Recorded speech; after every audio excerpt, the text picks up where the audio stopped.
देखो बेटा, question number 19 भी बहुत अच्छा है।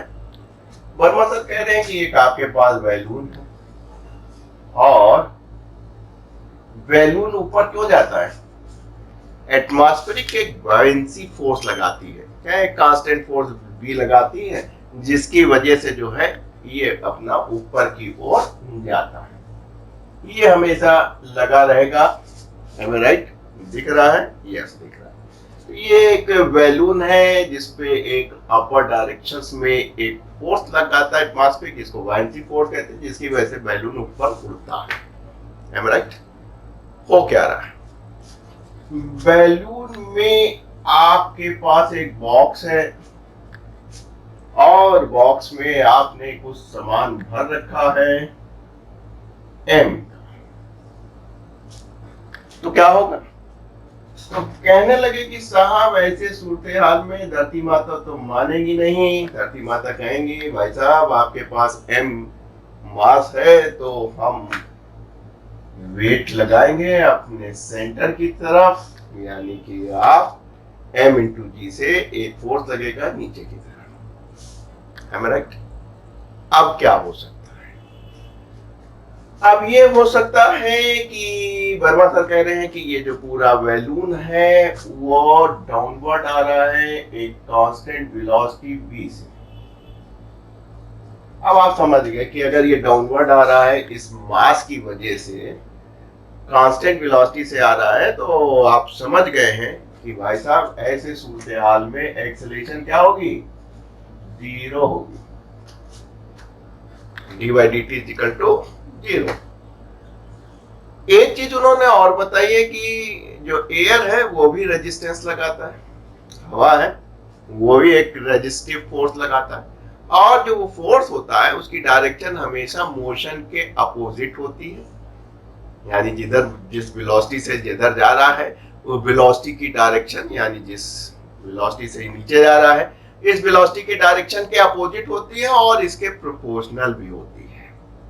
तो आपने कहा कोई बात नहीं है, जब ये नीचे जा रहा है तो एयर रेजिस्टेंस का जो फोर्स है वो क्या होगा? इसके आप ही ने बताया है कि जो वेलोसिटी है उसकी डायरेक्शन के विपरीत होता है, यानी ये इधर है। तो जाहिर सी बात है कि आप कहेंगे कि जो फोर्स ऑफ एयर रेजिस्टेंस है इस केस में, क्योंकि ये बैलून नीचे जा रहा है, वेलोसिटी इसकी नीचे है, तो इसके अपोजिट डायरेक्शन में लगेगा। तो अगर हम इस पूरे सिस्टम की फोर्स की एनालिसिस करें तो आपके पास कितने फोर्स दिखाई दे रहे हैं? एक बायलेंट्री फोर्स, एक एयर का रेजिस्टिव फोर्स और एक का gravitational force of the weight जो कि आपके पास रखा हुआ है। Am I right? हाँ, balloon centred by mass m।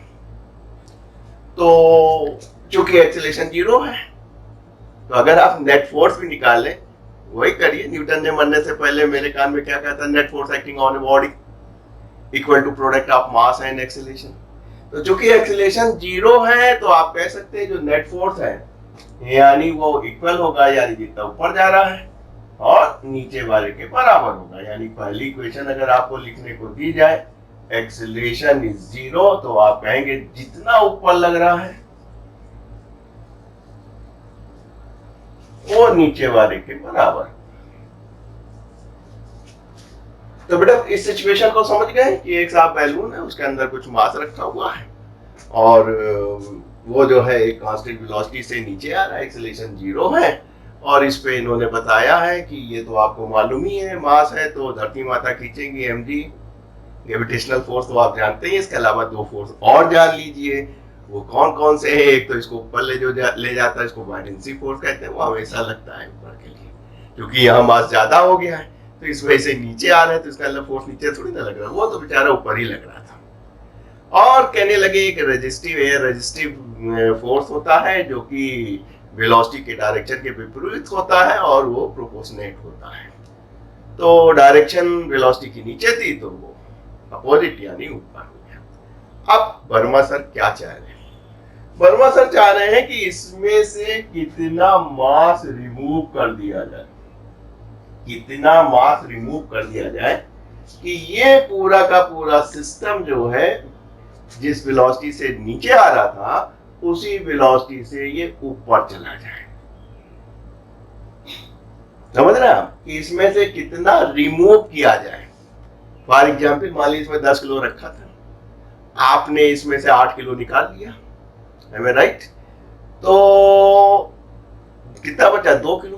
तो जब इसके पास 2 किलो था तो ये उसी कांस्टेंट वेलोसिटी से ऊपर जाने लगा था, एम आई राइट? तो कितना रिमूव किया? 10 minus 2 is equal to 8 kg।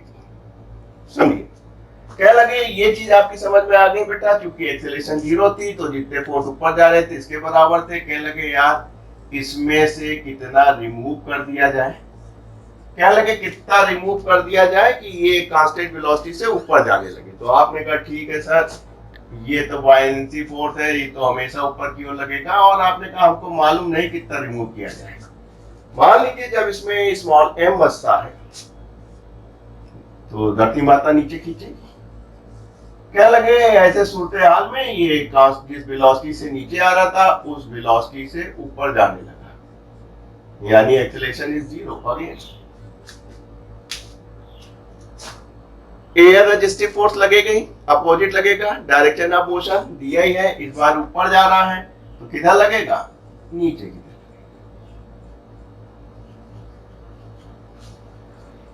कितना रिमूव किया जाए?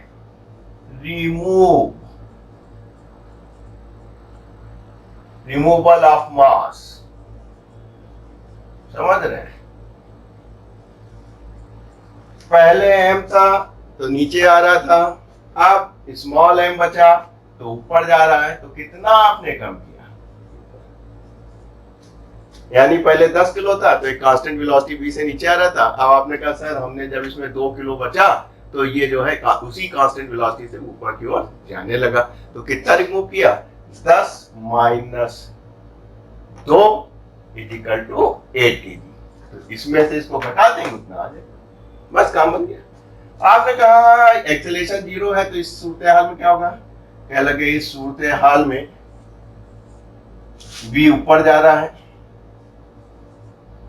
और नीचे कौन आ रहा है? F air plus m।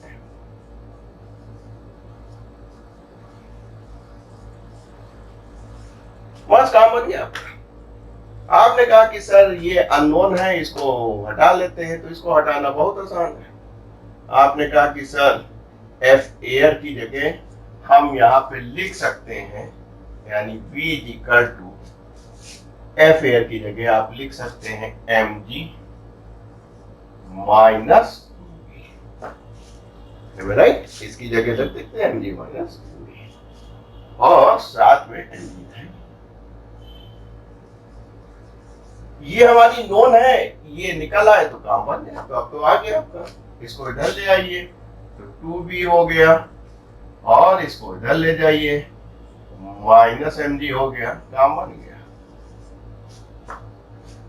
Small m चाहिए था क्योंकि ये आपको नोन था। कहीं भाई साहब कितना काम करने की स्थिति में गया था उतने से घटा देंगे, काम बन जाएगा। g से भाग कर दीजिए,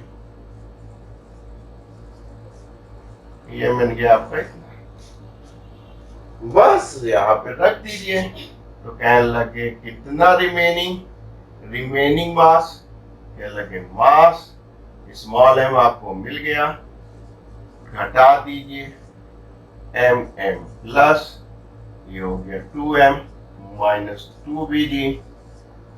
तो चाहे तो हम कॉमन ले लें तो m minus v upon g, इतना मास आपने रिमूव किया जिसकी वजह से ये कांस्टेंट वेलोसिटी ऊपर चला गया। तो चीजें आसान है, आपको समझना है कि कैसे कैसे फोर्सेस लग रहे हैं और उसको मैनिपुलेट करके अननोन क्वांटिटी हटा दीजिए, काम बन जाएगा।